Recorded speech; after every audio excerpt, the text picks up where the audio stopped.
আসসালামু আলাইকুম বাচ্চা কাচ্চারা, আশা করি প্রত্যেকে খুবই ভালো আছো। আজকের ক্লাসে আমরা টোটাল ফার্স্ট পেপারের উপর কেমিস্ট্রি প্রথম পত্রের উপর যতগুলো চ্যাপ্টার রয়েছে সবগুলোর উপর এমন 100টা এমসিকিউ সলভ করার চেষ্টা করবো যেগুলো টাইপ ভিত্তিকে সলভ করলে ইনশাল্লাহ তুমি পরীক্ষায় কমন পেয়ে যাবা। চলো আমরা শুরু করি। প্রথম চ্যাপ্টার হচ্ছে গুণগত রসায়ন। টোটাল যেহেতু সবগুলোর উপরে 100টা, আমরা 1 থেকে টানা 100 নাম্বার দিয়ে গিয়েছি এবং চিন্তা করার কোনোই কারণ নাই। আমি এই ক্লাসটার করার পরবর্তীতে ক্লাসের যে পিডিএফটা রয়েছে সেটা তোমাদেরকে আমি দিয়ে দিব এই পোস্টে বা এই ভিডিওটার কমেন্ট বক্সে ইনশাল্লাহ। এটা নিয়ে প্যারা খাওয়ার কোনো দরকার নেই। দেখো, প্রথমে বলছে যে নিচের কোনটা আসলে আইসোটোন। আইসোটোন মানে কি? দেখো, আইসোটোপ, আইসোটোন, আইসোবার, আইসো ইলেকট্রনিক। আইসো শব্দের অর্থ হচ্ছে সমান। এখন যদি কখনো বলে আইসোটপ, লাস্টে আছে প, প্রোটন সংখ্যা সমান। আইসোটোন লাস্টে দন্তন্য, নিউট্রন সংখ্যা সমান। আইসো ইলেকট্রনিক, ইলেকট্রন আছে আইসো, তার মানে ইলেকট্রন সংখ্যা সমান। যদি কখনো বলে আইসো বার, বৈষণ্যরা আছে ভর সংখ্যা সমান। এই সবগুলো জিনিস আমি শুধু দেখো 1-2টা সলভ করাচ্ছে, বাকিগুলো একটু তুমি দেখে নিও, আমার কথা অনুসারে বাকিগুলো সলভ করে নিও। সো দেখো, যদি আমি নিউট্রন সংখ্যার কথা বলি, নিউট্রন সংখ্যা কেমনে জানি? এই দুইটা সংখ্যার বিয়োগফল হচ্ছে নিউট্রন।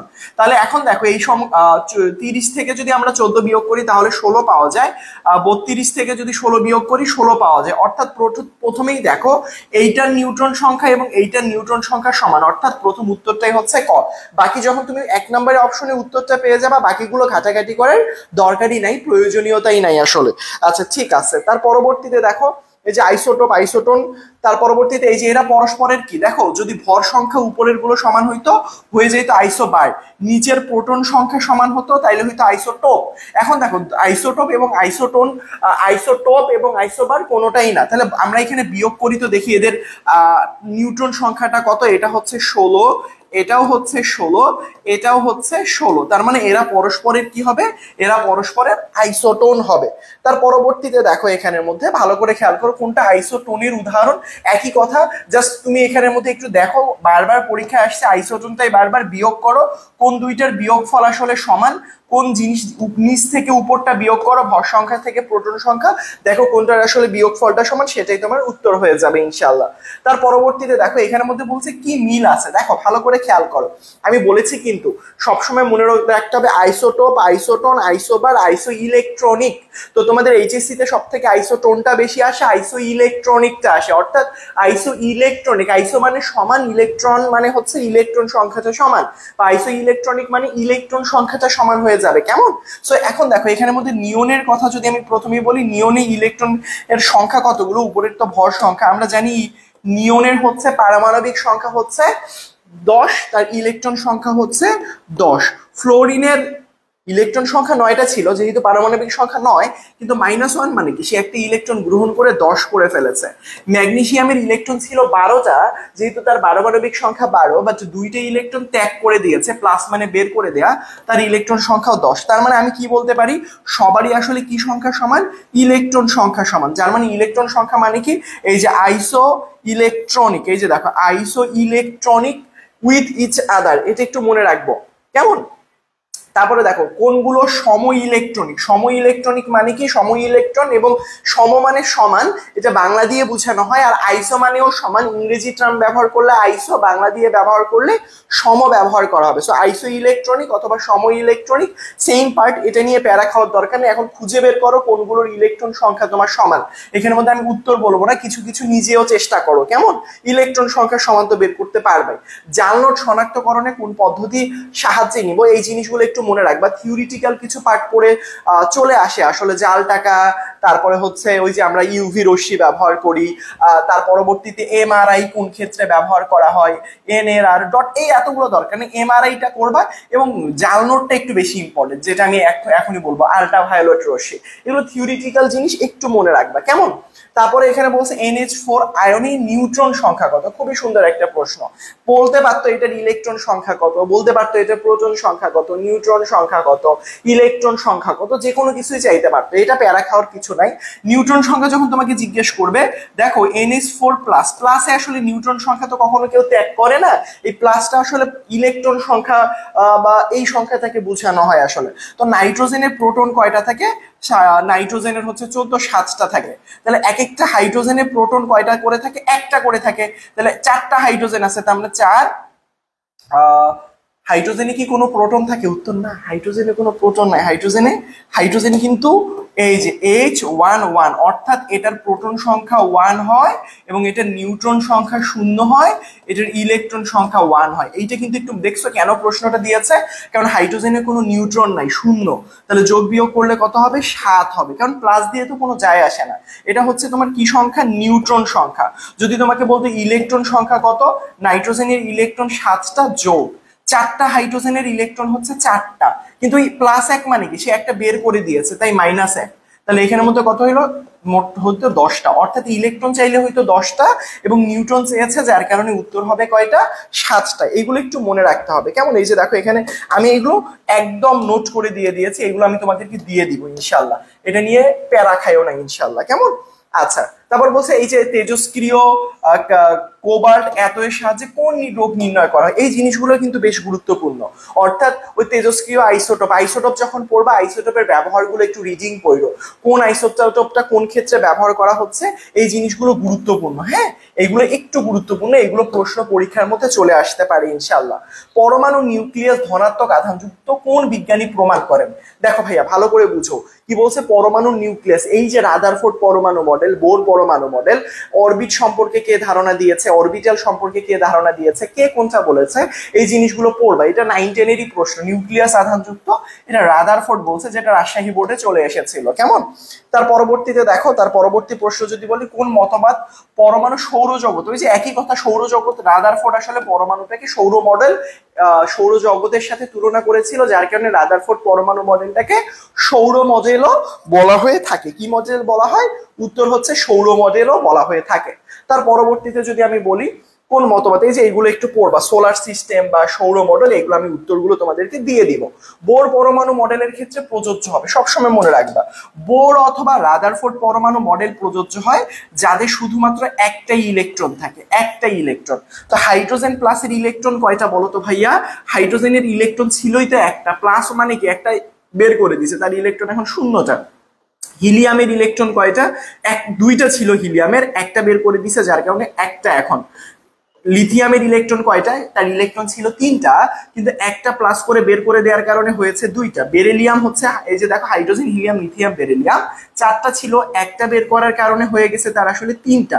তাহলে আমি কি বলেছি আসলে যাদের একটা ইলেকট্রন থাকে তাদের ক্ষেত্রে বোর প্রযোজ্য। তাহলে একটা ইলেকট্রন হচ্ছে হিলিয়ামের রয়েছে, হিলিয়াম প্লাস, নট হিলিয়াম। যদি এখানের মধ্যে শুধুমাত্র আমি হাইড্রোজেন অপশনে দিতাম তাহলে এটাও কিন্তু উত্তর হতো। তাহলে একটু মনে রাখবা, হাইড্রোজেন হতে পারে, হিলিয়াম প্লাস হতে পারে, তারপর হচ্ছে গিয়ে তোমার লিথিয়াম 2+ হতে পারে, তারপর হচ্ছে বেরিলিয়াম 3+ হতে পারে। এদের সবগুলোর ক্ষেত্রেই প্রযোজ্য, অর্থাৎ এদের সবারই আসলে একটা ইলেকট্রন রয়েছে। এগুলো একটু হিসেব রাখতে হবে, কেমন? কোনটির ক্ষেত্রে বর্ণালী সম্ভব? ওই যে বর্ণালীর ধারণা কে দিছে? বিজ্ঞানী বোর। দেখো একটু বুঝো, বর্ণালীর ব্যাখ্যা করা সম্ভব, বর্ণালীর ধারণা দিছে বিজ্ঞানী বোর। তাহলে বোর মডেল কার ক্ষেত্রে প্রযোজ্য? যাদের একটা ইলেকট্রন রয়েছে। কার একটা ইলেকট্রন রয়েছে? Helium plus. একটু আগে আমরা সলভ করলাম, কেমন? সরি, হিলিয়াম 2+ তো হিলিয়াম প্লাস করছি, হিলিয়াম 2+ তো করি নাই। তাহলে এখানের মধ্যে দেখো লিথিয়াম প্লাস, এর আসলে কয়টা ইলেকট্রন আছে? ইলেকট্রন আছে একটা। এর ইলেকট্রন দেখো কয়টা? 2টা বের করছে, মানে 0টা। এর ইলেকট্রনও 0টা, এর ইলেকট্রন হচ্ছে 2টা। এভাবে ইলেকট্রন সংখ্যাটা বের করে নিবা, কেমন? আচ্ছা, প্ল্যাঙ্কের ধ্রুবকের মানে এই জিনিসগুলো একটু মনে রাখবা। প্ল্যাঙ্কের ধ্রুবক মানে আমরা ওই যে মনে আছে বোরের মডেল পড়ছিলাম, MVR সমান সমান হচ্ছে LH/2π। এখান থেকে আমাদের আসলে কেমিস্ট্রি প্ল্যাঙ্কের ধ্রুবকটা পরিচিত। এটা মনে রাখবা 6.626 গুণন 10⁻34 জুল সেকেন্ড। এটা দেওয়ার কারণ হচ্ছে এককটা চেঞ্জ করে দেয়। এই যে দেখো এখানের মধ্যে সবগুলোই দেখো, যদিও বা জুল সেকেন্ড দিছে, এই যে দেখো জুল সেকেন্ড, জুল পার সেকেন্ডও দিতে পারতো। এই যে এটা হচ্ছে উত্তর। এগুলো কনস্ট্যান্ট ভ্যালু মুখস্থ করে ফেলতে হবে, এগুলো পরীক্ষা আসতে পারে, তবে জুল সেকেন্ড এককটা মনে রাখবে। অপশন মানটা দুইটাই দিয়ে দিতে পারে, অর্থাৎ এখানেও দিতে পারতো 6.624 গুণন 10⁻34 জুল পার সেকেন্ড। তখন তুমি এককটা নিয়ে আসলে কনফিউশনে পড়ে যাবা, কেমন? এইটা আসলে একটু মনে রাখবা মাথার মধ্যে। এই যে প্রোটনের ভরগুলো, এই যে ভরগুলো একটু মনে রাখার ট্রাই করবা। প্রোটনের ভর, নিউট্রনের ভর, ইলেকট্রনের ভর, বিশেষ করে ইলেকট্রনের ভরটা বেশ গুরুত্বপূর্ণ। ইলেকট্রনের ভরটা যদি আমি বলি এটা কোন এককে ভাইয়া? উত্তর হচ্ছে এটা হচ্ছে গ্রাম এককে। আর যদি কেজি এককে বলতো 9.11 গুণন 10⁻³ 31 কেজি। যদিও বা এইগুলো হচ্ছে গিয়ে তোমার 9-10 এর জন্য ইম্পর্টেন্ট, বেশি চলে আসতে পারে আসলে। এখানে দেখো কি বলেছে, বলেছে বোরনের শেষ কক্ষপথে ইলেকট্রনের কৌণিক ভরবেগ কত। তাহলে কৌণিক ভরবেগের সূত্র কি জানি, mvr সমান সমান হচ্ছে nh ডিভাইডেড বাই 2 পাই। এই যে পার্টটুকু তোমরা দেখতেছো না, এইটা পুরাটা কৌণিক ভরবেগ, পুরাটা কৌণিক ভরবেগ। তার মানে এই পুরাটার ভ্যালু একসাথে চেয়েছে, mvr এর মান চেয়েছে। তাহলে বোরনের শেষ কক্ষপথে যদি তুমি বের করতে চাও, জাস্ট তুমি বোরনের শেষ কক্ষপথের মানটাই n বসাবা। n মানে কি, n মানে হচ্ছে কক্ষপথ সংখ্যা। কি সংখ্যা? কক্ষপথ সংখ্যা। এখন তুমি যদি বোরনের ইলেকট্রন বিন্যাস তুমি করো, তখন তুমি দেখবা বোরন হচ্ছে 1s2 2s2 2p1। তার মানে এখানে শেষ কক্ষপথ কি 2 নাম্বার কক্ষপথটা না? তাহলে তুমি n এর মান 2h ডিভাইডেড বাই 2 পাই লিখতে পারো। তাহলে 2 2 কাটা দিলে এখানে থাকতেছে h ডিভাইডেড বাই পাই। যদি তোমাকে বলতে, এই যে দেখো h ডিভাইডেড বাই পাই, এটা হচ্ছে ঘ নাম্বার উত্তরটা হবে। কত নাম্বার উত্তর? উত্তর হচ্ছে ঘ নাম্বার। বলতে পারতো ক্লোরিনের 15তম ইলেকট্রন, তারপর হচ্ছে বোরনের 7 নাম্বার ইলেকট্রন, তখন দেখবা ওই 7 নাম্বার বা 15 নাম্বার ইলেকট্রনটা কত নাম্বার কক্ষপথে রয়েছে, ইলেকট্রন বিন্যাস পারো, রাইট? এখন ক্লোরিনের ক্ষেত্রে যদি বলে ক্লোরিনের প্রথম ইলেকট্রন, তার মানে ওটা তো 1s1 এ আছে, তার মানে 1s1 এ সবার প্রথম ইলেকট্রনটা থাকে, রাইট? তো 1s মানে কি 1 নাম্বার কক্ষপথ, তখন n এর মান 1 বসাতে হবে। বুঝাইতে পারছি? কক্ষপথ সংখ্যাটা তুমি যত নাম্বার ইলেকট্রনের বলবে, ইলেকট্রন বিন্যাস করে বের করে বসিয়ে ফেলবা ইনশাল্লাহ। তারপরে দেখবা পরমাণুর, এই যে দেখো এইটা ইম্পর্টেন্ট, পরমাণুর অরবিটালের ধারণা কোথায় থেকে এসেছে? আমরা স্বাভাবিকভাবে কি কোয়ান্টাম সংখ্যা থেকে আসলে অরবিটালের ধারণা পাইছি না? অরবিটের ধারণা, অরবিটালের ধারণা, ম্যাগনেটিক কোয়ান্টাম সংখ্যার ধারণা, ওই যে আমরা পড়েছি n এর সম্পর্কে, l এর সম্পর্কে, m এর সম্পর্কে, s এর সম্পর্কে। এই m আসলে হচ্ছে আমাদের অরবিটালের ধারণা দেয়, কেমন? এটা একটু মনে রাখবা। l আসলে কি, আর এল কি দেয়? উপশক্তি স্তর। এটা হচ্ছে শক্তি স্তর, এটা হচ্ছে কোয়ান্টাম ম্যাগনেটিক, মানে হচ্ছে স্পিন কোয়ান্টাম সংখ্যা, অর্থাৎ কোয়ান্টাম তত্ত্ব থেকে এসেছে। এইগুলো একটু মনে রাখতে হবে, কেমন? চৌম্বক কোয়ান্টাম সংখ্যা দ্বারা কি পাওয়া যায় আসলে? কি বলেছে? চৌম্বক কোয়ান্টাম সংখ্যা। ওই যে বললাম চৌম্বক কোয়ান্টাম সংখ্যা কোনটা দিয়ে প্রকাশ করা হয় জানো? এম দিয়ে। অর্থাৎ এম এর মান যদি ধরো হচ্ছে গিয়ে -1, 0, +1 এরকম টাইপের মান বুঝে, তাহলে এটা কি হইতো? px py pz হইতো। অথবা এম এর মান হইতে পারতো হচ্ছে, কি বলে, এম এর মান হইতে পারতো হচ্ছে -2, -1, 0, +1, হ্যাঁ +2। তার মানে এগুলো কি বুঝাইতো? বুঝাইতো dxy dyz dzx dx² y² dz², এইগুলো বুঝাইতো। তার মানে এইগুলো দ্বারা আসলে এই যে px py pz এদেরকে দ্বারা কি বোঝানো হয়? এদের দ্বারা আসলে ও মানে হচ্ছে মানে চুম্বক কোয়ান্টাম সংখ্যা বোঝানো হয়, যাদেরকে দিয়ে আমরা অরবিটাল প্রকাশ করি। কি প্রকাশ করি? অরবিটাল। অরবিটাল, এই px py pz কিন্তু আসল অরবিটাল। আমরা যে পড়ি না sp df, এইগুলো অরবিটাল, এইগুলো আসলে উপশক্তি স্তর। px py pz এইগুলো হচ্ছে আসল অরবিটাল। তার মানে এটা কি দ্বারা প্রকাশ করা হয়? উত্তর হচ্ছে অরবিটাল, কেমন? তারপরে দেখো সহকারী কোয়ান্টাম সংখ্যা যদি হচ্ছে এল এর মান যদি 2 হলে সর্বোচ্চ ইলেকট্রন ধারণ ক্ষমতা কত হবে? আমরা এল দিয়ে একটা সূত্র মনে রাখবো, ঠিক আছে? এদের সর্বোচ্চ ইলেকট্রন ধারণ ক্ষমতা যদি আসে 12 + 1, তাহলে এখানে দেখো এটা হচ্ছে সূত্র। কোনো যদি এল এর মান দিয়ে দেয়, সেই ক্ষেত্রে সর্বোচ্চ ইলেকট্রনের সূত্র, তাহলে 2 × 2, এল এর মান কত বলো তো ভাইয়া? এল এর মান হচ্ছে 2 দিয়ে দিয়েছে, তাহলে এই যে +1, তাহলে 2 × 2 = 4 আর 1 = 5, টোটাল ইলেকট্রন হচ্ছে 10টা। তাহলে আমরা বের করে ফেলেছি। কোনো কক্ষপথ দিলে জাস্ট আমরা কি করব? 2n²। যদি বলে 2 নাম্বার কক্ষপথ, 3 নাম্বার কক্ষপথ, তখন 2n²। 3 নাম্বার বললে n এর মান 3 বসাবো, 4 বললে n এর মান 4 বসাবো, এভাবে বের করে ফেলবো, কেমন? আচ্ছা, আর সর্ববহিস্থ ডি অরবিটালের জন্য প্রযোজ্য কোনটি? সবসময় মনে রাখবো সর্ববহিস্থের অরবিটালের জন্য প্রযোজ্য কোনটা? আসলে ডি অরবিটালের জন্য সবসময় মনে রাখবো এল এর মান কয়েকটা হতে পারে, 0 হতে পারে, 1 হতে পারে, 2 হতে পারে, 3 হতে পারে। 0 হলে এস অরবিটাল বোঝানো হয়, 1 হলে পি, 2 হলে ডি বোঝানো হয়, 3 হলে এফ বোঝানো হয়। বুঝতে পেরেছো? তাহলে ডি এর জন্য এল এর মান আসলে অলওয়েজ 2 হয়। তো তুমি এখানে 2 খুঁজো, 0 আছে হবে না, 1 আছে হবে না, 3 আছে হবে না, তাহলে এই যে 2 একটাই আছে 2। বুঝতে পেরেছো আমার কথা? তার মানে উত্তর হবে কোনটা? উত্তর হবে এইটা। বুঝতে পেরেছো আমার কথা? কোন অরবিটালটা সম্ভব, এই যে কোন অরবিটালটা সম্ভব এবং কোন অরবিটাল সম্ভব না, এটা আসলে কিভাবে আমরা খুঁজে বের করি? আমরা এটা একটা বেসিক জিনিস আসলে। 1p, এটা তো 9-10 শিখেছো। 1p সম্ভব কখনো? 2d কি কখনো সম্ভব? 3f কি কখনো সম্ভব? 1s সম্ভব। এটা তো একদম বেসিক জিনিস। এটা আসলে আমি এখন ওই তোমার হচ্ছে ওই কি বলে আহুবাউ নীতি দিয়ে ব্যাখ্যা করে সময় নষ্ট করতে চাচ্ছি না, কেমন? আচ্ছা ঠিক আছে, আহুবাউ তো না, ওই যে কোয়ান্টাম সংখ্যা দিয়ে ব্যাখ্যা করা যায়। এই যে দেখো কোন অরবিটালে সর্বোচ্চ, অরবিটাল মানে কক্ষপথ, সর্বোচ্চ সর্বোচ্চ কক্ষপথের ধারণ ক্ষমতা আমি একটু আগে বলেছি 2n²। এগুলো একটু মনে রাখতে হবে, কেমন? তার পরবর্তীতে দেখো এখানের মধ্যে কোন অরবিটালে ইলেকট্রন ঘনত্বটা সর্বাধিক, তার মানে বোঝানো হয়েছে যে ইলেকট্রন ঘনত্ব সর্বাধিক মানেটা কি ভাইয়া বলো তো? ইলেকট্রন ঘনত্ব সর্বাধিক মানে সেখানে সব থেকে বেশি, জায়গাটা ছোট, ইলেকট্রনের সংখ্যাটা বেশি। এখন এখানের মধ্যে তুমি বলতে পারো 1 2 3 4, এখানে তোমাকে প্রায়োরিটি দিতে হবে কার কক্ষপথটা সব থেকে ছোট, এইটা তোমাকে প্রায়োরিটি দিতে হবে ইলেকট্রন ঘনত্বের জন্য, যেমন জায়গা যত ছোট ইলেকট্রনের ঘনত্ব তত বেশি। কিন্তু 1 নাম্বার কক্ষপথের কথা বললে তো ভাইয়া জায়গা ছোট, 1 নাম্বার কক্ষপথ, কক্ষপথ 1 হইলে কি হবে? কক্ষপথ 1 হইলে তো ভাই এটা কক্ষপথ ছোট, কিন্তু এখানের থেকে তো বাইরের কক্ষপথগুলোতে ইলেকট্রন বেশি, কিন্তু অনেক বড়, বাইরের গুলো ইলেকট্রন বেশি হইলেও একটু বেশিই বড়, যার কারণে 1 নাম্বার কক্ষপথ যেহেতু সব থেকে ছোট, তাহলে এই যে দেখো 1s মানে প্রথম কক্ষপথে ইলেকট্রনের ঘনত্বটা সব থেকে বেশি হয়। বুঝতে পেরেছ? তারপরে দেখো এখানের মধ্যে বলেছে কোয়ান্টাম সংখ্যার মান এল এর মান এত হলে সেটটা আসলে কি হবে। এখানের মধ্যে আমরা কি বলতে পারি? এন এর মান যদি 4 হয় 4 দিব, ওই যে এল এর মান যদি 3 হয়, মনে আছে আমি একটু আগে লিখে দিয়েছি, এই যে দেখো এখানের মধ্যে এইগুলো একটু লিখে নিবা, এই যে দেখো এই যে 3 হলে এফ হয়, এই যে দেখো এফ হয়, এফ, এইগুলো একটু লিখে নিবা, কেমন? এইগুলো আমি একবারই লিখে দিচ্ছি, এত সময় আসলে এখন নাই তোমাদের হাতেও। এই যে দেখো এটা হচ্ছে, এটা কি হবে? এফ হবে, অর্থাৎ এইটা আমরা একটু মনে রাখবো, আর উত্তরটা হলে কি 4f, কেমন? আচ্ছা, তারপরে এখানের মধ্যে বলেছে যে ইলেকট্রনের কোয়ান্টাম সংখ্যা এল এর মান 3 হলে এম এর মান কত। খুবই সোজা, আমরা এটা কোয়ান্টাম সংখ্যা থেকে শিখেছি। এল এর মান যদি 3 হয় তাহলে এম এর মান আসলে কি হবে? এইটা মানের প্লাস মাইনাস পর্যন্ত, অর্থাৎ এইটা যে মানটা হয়েছে 3, মাইনাস থেকে শুরু করবো, -3 -2 -1, তারপরে হচ্ছে কি দিব? তাহলে এখানের মধ্যে দিব হচ্ছে গিয়ে তোমার 0 +1, তার পরবর্তীতে +2। তার মানে এখান থেকে আমি কি বলতে পারি? আমি এখান থেকে বলতে পারি এখানে কয়টা উত্তর? 1 2 3 4 5 6, 6টা। এই যে দেখো কোথায় +2 পর্যন্ত, এই যে দেখো এইটা হচ্ছে এইটা, এই যে একসাথে উত্তর দিয়ে দিয়েছে, একসাথে উত্তর দিয়ে দিয়েছে, কেমন?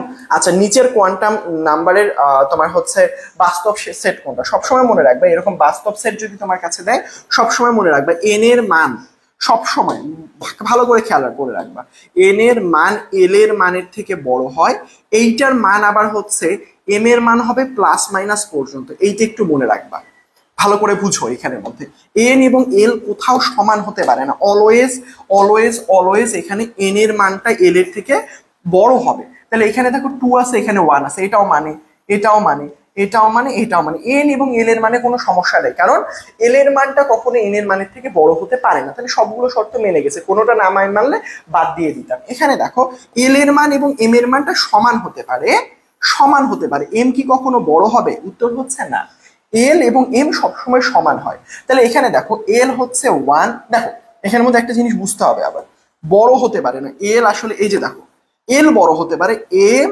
কখনো এর মান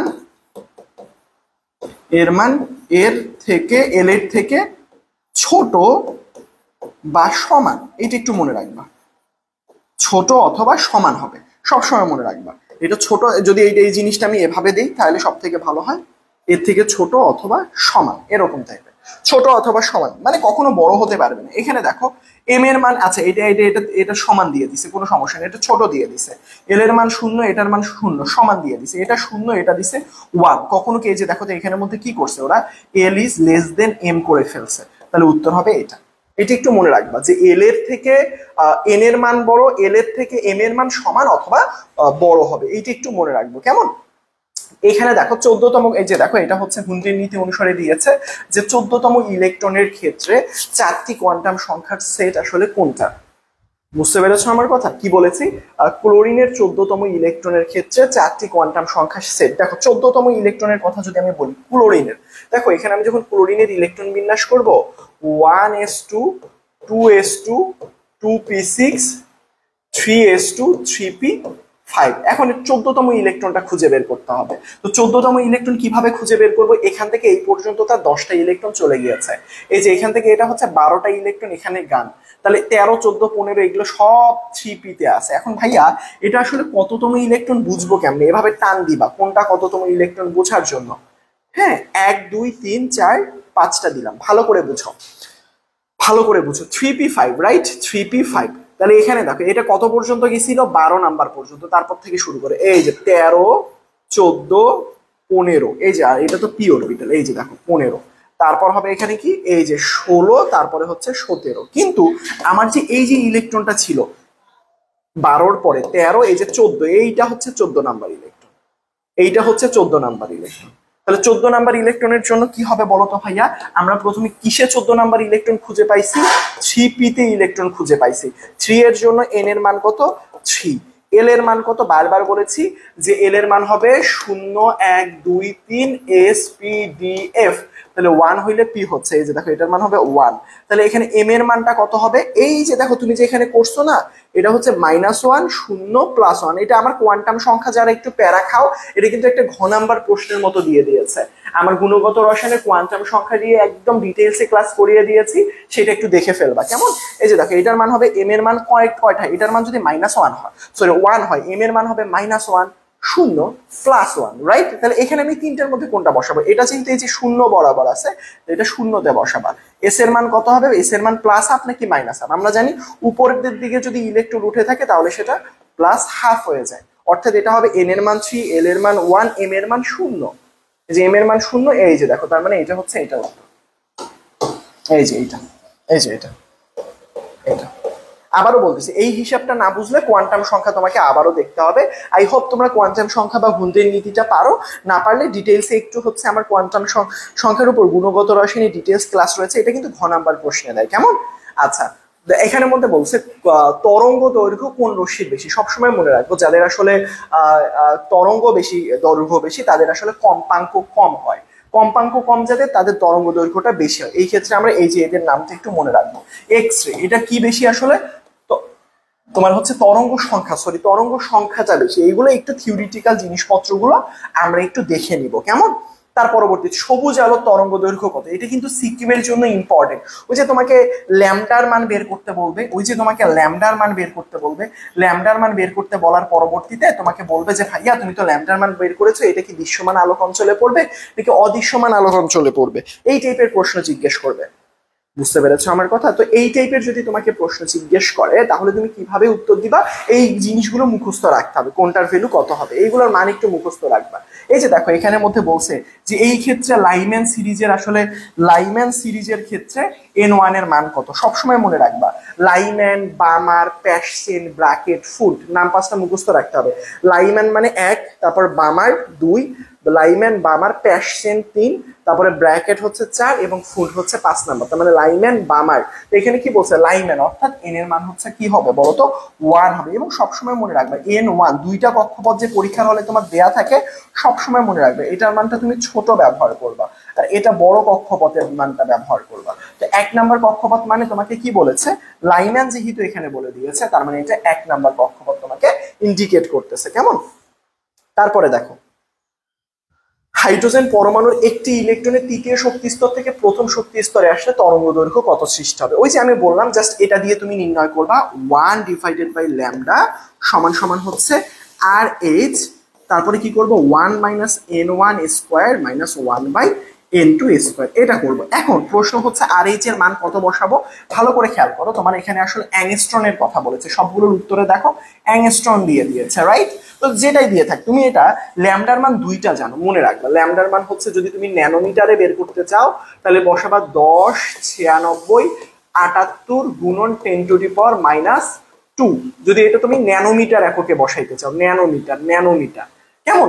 এটা কখন ব্যবহার করব? যখন তোমাকে বিভিন্ন তরঙ্গ দৈর্ঘ্য বলবে দেখা যাবে কিনা, বিভিন্ন রশ্মি দেখা যাবে কিনা, তখন আসলে ল্যামডার মান যদি আমরা, এই যে দেখো এখানে, সরি এটা হচ্ছে RH এর মান, তুমি RH এর মান যদি কখনো এই এককে বের করো বা এই এককে তুমি RH এর মান বসাও, তাহলে ল্যামডার এককটা তুমি কি কোন এককে পাবা? ন্যানোমিটারে পাবা। বাট তুমি যদি RH এর মানটা যদি কখনো মিটার এককে বসাও, তাহলে দেখবা 10 96 78 গুণন 10⁻⁻²। তাহলে এটাও দেখো 1 এর পরে দশমিক, অর্থাৎ তুমি এটা মিটার এককে পাবা। তো তুমি এটা মিটার এককে বের করবা। এবং এখানের মধ্যে দুইটা কক্ষপথ দেখো, দুইটা কক্ষপথ দেয়া আছে, রাইট? আমি সবসময় বলেছি n1 এর জায়গায় ছোট কক্ষপথের সংখ্যাটা বসাবা। এখানে বলছে তৃতীয় শক্তি স্তর থেকে প্রথম শক্তি স্তর, তার মানে একটা হচ্ছে ভ্যালু 3 দেয়া, একটা 1 দেয়া। তাহলে ছোট শক্তি স্তর কোনটা? 1, তার মানে এটা হচ্ছে 1²। 2 নম্বর শক্তি স্তর কোনটা? সরি এটা হচ্ছে 3 নম্বর শক্তি স্তর, তার মানে হচ্ছে 3², রাইট? এই দুইটা এখন বসায় দাও। এই যে তুমি মিটার এককে বসাইলে, এই যে 10 96 78 গুণন 10⁻, এটা কত? এটা তো -2 হবে না বাবা, এটা তো মিটার এককে আর ন্যানোমিটার এককে কেমনে সাইব? এটা একটু ঠিক করে নাও, এটা হচ্ছে 7, এটা হচ্ছে 7, কেমন? এটা একটু মনে রাখবা, কেমন? আচ্ছা ঠিক আছে, এটা মনে রাখলে এনাফ, আর লাগবে না। তারপরে দেখো ভালো করে খেয়াল করো, তার মানে এটা হচ্ছে 10⁻7, তার পরবর্তীতে হচ্ছে 1/1 - 1 স্কয়ার। এখন তুমি যে ভ্যালুটা বের করবা, এটা যদিও বা একটা সিকিউ এর প্রশ্ন দিছে, ভ্যালুটা বের করবা, তার সাথে আসলে 10⁻10 গুণ করলেই আসলে তোমার অ্যাংস্ট্রম এককে বের হয়ে আসবে। অর্থাৎ তোমার যে এই যে ভ্যালুটা বের হবে, এই যে ভ্যালুটা বের হবে ওইটা এখানে বসাবা। বসানোর পরবর্তীতে আমরা সবসময় জানি 1 মিটার সমান সমান হচ্ছে 10⁻10 অ্যাংস্ট্রম, এটা আমরা একটু জানি সবাই, রাইট? তার মানে এই যে যদি আমি যে মিটার এককে পাচ্ছি সেটার সাথে 10⁻10 গুণ করলে হয়ে যাবে। এই টাইপের যে প্রশ্নগুলো দেয় তারা একটু শেষের দিকে আসলে করার চেষ্টা করবে, একটু সময় নেই। যে এখানের মধ্যে করে দেওয়া আছে, আমি এখানে 1 দশমিক লিখছিলাম, 10 করছে, এটা 6 দিছে। কারণটা কি? আমি দশমিকটা এক ঘর আগে দিয়েছি, তারা পরে দিয়ে একটা 10 আসলে কমিয়ে দিয়েছে। বুঝাইতে পেরেছি? অঙ্ক করে দেয়া আছে, তোমরা একটু করে নিবা। কোন শিক্ষা পরীক্ষায় সোনালী হলুদ বর্ণ প্রদর্শন করে আসলে কোনটি? এগুলো বেশি ইম্পর্টেন্ট। সোনালী হলুদ বর্ণ প্রদর্শন করে কোনটা, গাঢ় বেগুনি প্রকাশ করে কোনটা, কোনটা কোন কালার বর্ণ প্রদর্শন করতেছে শিক্ষা পরীক্ষায়, এইগুলো একটু মনে রাখতে হবে। হ্যাঁ, সোডিয়াম হচ্ছে সোনালী হলুদ প্রদর্শন করে। আয়ন শনাক্তকরণ খুবই গুরুত্বপূর্ণ। এখন এই ক্লাসে আয়ন শনাক্তকরণ বোঝানো সম্ভব না, আমি তোমাদেরকে বলবো আয়ন শনাক্ত থেকে সিকিউ যদি নাও আসে, এমসিকিউ আসবেই, এমসিকিউ ভাইয়া। সো এই যে কপার হচ্ছে potassium potassium ferricyanide, potassium ferrocyanide দিয়েও করা যেতে পারে। এই যে দেখো এটা, মানে এইগুলো সব মনে রাখবা ভাইয়া, কোনটা কোন দায়ন। এই যে দেখো পটাশিয়াম পাইরো অ্যান্টিমনের দ্বারা এই যে K2H2SB2O7, এটা হচ্ছে পটাশিয়াম পাইরো অ্যান্টিমনেটের সংকেত। এটা দ্বারা আসলে সোডিয়াম শনাক্ত করা যায়। পরীক্ষায় দিতে পারে সোডিয়াম কোনটা দ্বারা শনাক্তকরণ করা যায়। এই এত বড় বড় যৌগের নাম কিছু লিখে দিল, তখন আসলে কিভাবে ধরবা? সো এটা নিয়ে প্যারা খাওয়ার কোনো কিছু নাই, আমি ডিটেলসে পড়াবো না। দেখো আমার হচ্ছে ইউটিউব চ্যানেল, তুমি কিছু করতে হবে না, আমার ইউটিউব চ্যানেলেও যেতে হবে না। আয়ন শনাক্তকরণ, আয়ন একটু স্পেস দিও, জাস্ট আয়ন শনাক্তকরণ একসাথে লিখে দিও না, আয়ন দিয়ে লিখে একটু স্পেস দিও, ওখানে দিও আয়ন শনাক্তকরণ। বুঝতে পেরেছো আমার কথা? আয়ন শনাক্তকরণ লিখে একটু সার্চ দিবা, দেওয়ার পরবর্তীতে দেখবে ইনশাল্লাহ এই ভিডিওটা চলে এসেছে। অলরেডি এই ভিডিওতে 1 লাখের উপরে স্টুডেন্টরা দেখেছে মাশাল্লাহ। সো বেশিক্ষণ না, এটা 5 মিনিট। যদি আয়ন শনাক্ত কাকে কি দিয়ে শনাক্ত করা হয় সেটা বুঝতে চাও, একটু 5 মিনিট মনোযোগ দিয়ে করবা, হয়ে যাবে ইনশাল্লাহ।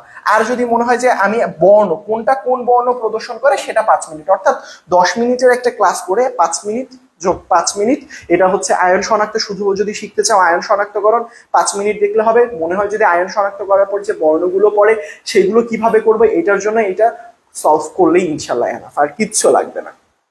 তারপরে দেখো 25 ডিগ্রি সেন্টিগ্রেড তাপমাত্রা mx2 এর KSP এর মান এত হলে মোল পার লিটার এককে দ্রাব্যতা। খুবই সোজা, এগুলো হচ্ছে তোমরা সিকিউতে সব শিখেছো। mx2 মানে কি বলো তো ভাইয়া? mx2 মানে হচ্ছে এটাকে ভাঙলে কি পাওয়া যাবে? m পাওয়া যাবে এবং 2x পাওয়া যাবে, অর্থাৎ এটা s এর দ্রাব্যতা, এটা 2s। তার মানে আমরা KSP সমান সমান কি লিখতে পারি এখানে? s গুণন 2s, এটা তো 2s রাইট, এটার উপর স্কয়ার। এখন এখানের মধ্যে কত হবে? 4s cube. তাহলে KSP এর মান কত?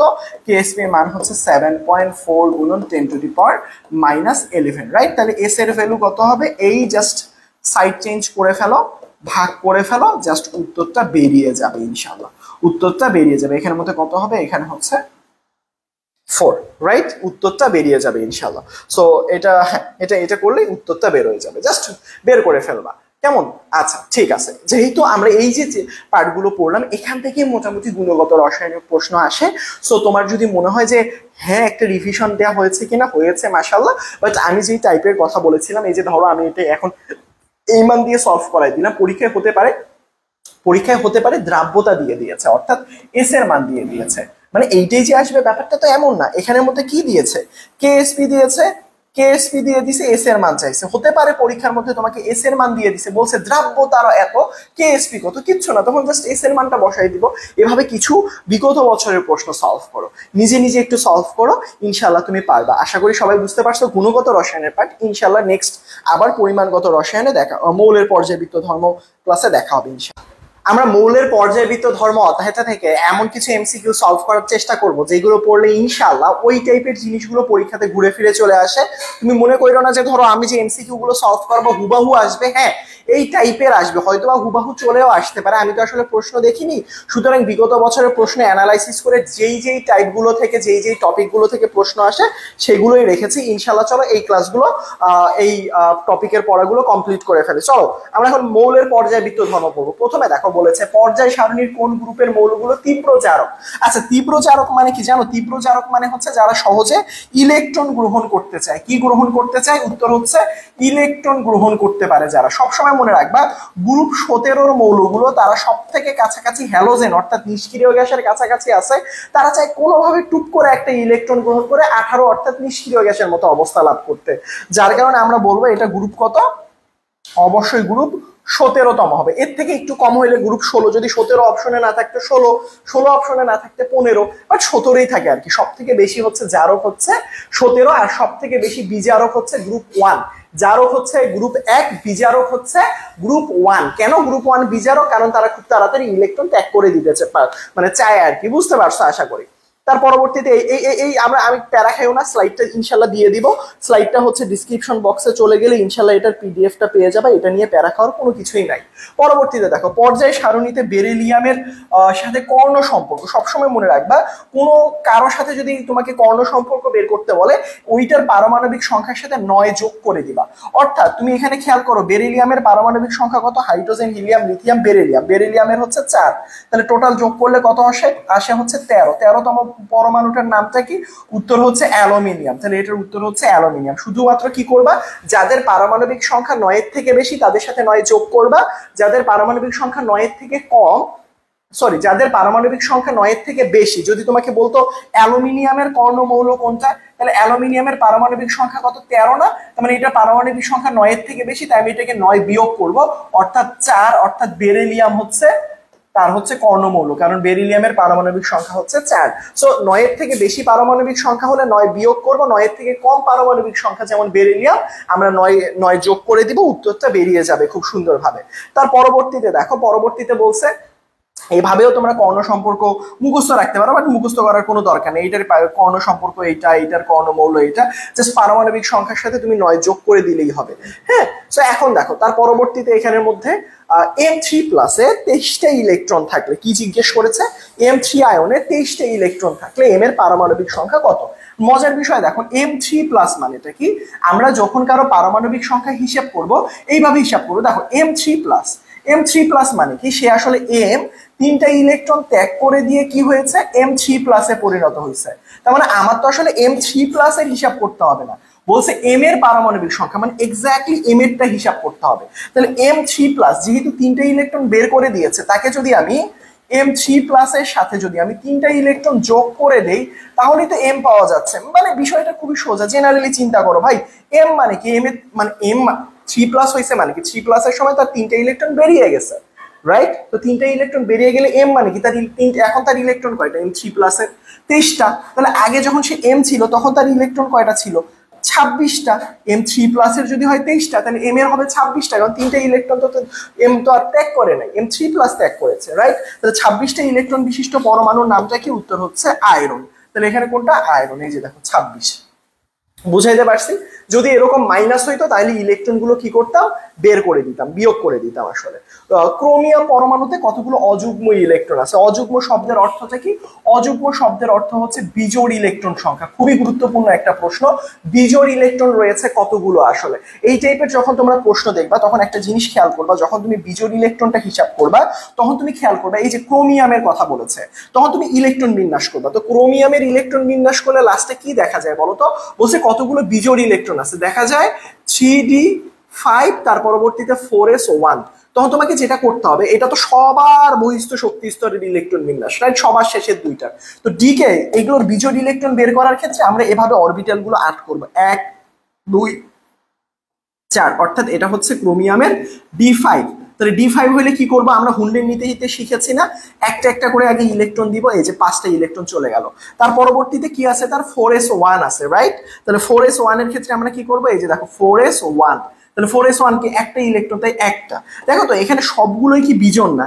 একটা বিজোড়, দুইটা বিজোড়, তিনটা বিজোড়, চারটা বিজোড়, পাঁচটা বিজোড়, ছয়টা বিজোড়। তার মানে উত্তর হচ্ছে ছয়টা বিজোড়। যারই করুক না কেন, কোনো আয়ন দিয়ে জিজ্ঞেস করুক, যেভাবে ইচ্ছা জিজ্ঞেস করুক, শুধুমাত্র কি করবা, এভাবে হচ্ছে হুন্ডের নীতি অনুসারে এভাবে ফেলাই দিবা। যদি তুমি কখনো দেখো যে D4 এ কতগুলো বিজোড় ইলেকট্রন আছে, জাস্ট তুমি কি করবা, এভাবে ডিটাকে আট করবা, 1 2 3 4 5, রাইট? এই যে চারটা মানে 1 2 3 চারটা বিজোড় ইলেকট্রন, সবগুলো বিজোড়। এখন তোমার মনে হইতেই পারে D4 মানে হচ্ছে জোড়া, সংখ্যাটা দেখতে জোড়া, কিন্তু অ্যাকচুয়ালি এখানে বিজোড় ইলেকট্রন আছে।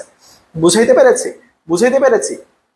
ঠিক আছে। তার পরবর্তীতে বলছে এখানের মধ্যে যে ইলেকট্রন বিন্যাস অ্যালুমিনিয়াম 3+ এর আয়নের ন্যায়। দেখো অ্যালুমিনিয়াম 3+ এর মতো ইলেকট্রন বিন্যাস কার? তো অ্যালুমিনিয়াম 3+ মানে কি? অ্যালুমিনিয়াম 3+ মানে অ্যালুমিনিয়াম 3টে ইলেকট্রন ত্যাগ করে দিছে। তো অ্যালুমিনিয়াম যখন 3টে ইলেকট্রন ত্যাগ করে দেয়, তার ইলেকট্রন আগে কয়টা ছিল বলো তো ভাইয়া? ইলেকট্রন আগে ছিল 10টা। তো 3টা যদি ত্যাগ করে দেয় অ্যালুমিনিয়াম 3+, তাহলে সরি, আগে ইলেকট্রন ছিল 13টা, রাইট? তো সে যদি 3টে ইলেকট্রন বের করে দেয়, তার ইলেকট্রন সংখ্যা এখন 10টা। তাহলে যোগ বিয়োগ করলে তার ইলেকট্রন সংখ্যা হবে এখন কয়টা? 3টা। তার ইলেকট্রন সংখ্যা 3টা যদি বের করে দেয়, কি হিসাব করতেছি, শরীরটা ভালো নাই, ইলেকট্রন আসলে 3টা বের করে দিছে, তাহলে তার ইলেকট্রন বর্তমানে আছে কয়টা? 10টা। অর্থাৎ অ্যালুমিনিয়াম 3+ এর ইলেকট্রন কয়টা? 3টা বের করে দেওয়ার কারণে 10